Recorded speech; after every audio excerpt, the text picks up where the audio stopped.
a proton, an electron and an alpha particle have the same energy, their de Broglie wavelengths will be, ঠিক আছে। তাহলে energy আমরা জানি E equals to half mv square equals to m square v square divided by 2m, ওপরে নিচে m দিয়ে multiply করে দিলাম, দেন mv equals to p, তো p square divided by 2m, দেন এখান থেকে p square equals to 2me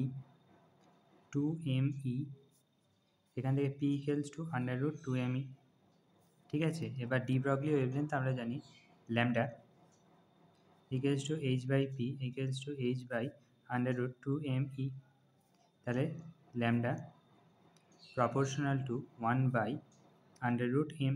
এখানে energy same দেওয়া আছে, প্রোটন ইলেকট্রন আর আলফা পার্টিকেলের এনার্জি সেম দেওয়া আছে, তাহলে এখানে আমরা মাসটাকে কনসিডার করব।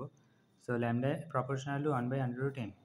এবার মাস সব থেকে বেশি কার, মাস আলফা পার্টিকেলের সব থেকে বেশি, তাহলে ল্যামডা আলফা পার্টিকেলের সব থেকে কম হবে। দেন তাহলে এইটা ল্যামডা অফ আলফা, এটাকে সবার শেষে রাখবো, তার থেকে বড় হচ্ছে মানে আলফা পার্টিকেলের থেকে হালকা প্রোটন, দেন এখানে রাখবো প্রোটন, আর সব থেকে হালকা ইলেকট্রন, তাহলে ইলেকট্রনের ওয়েভলেন্থ সব থেকে বেশি হবে, তাহলে সিকোয়েন্সটা এরকম হবে।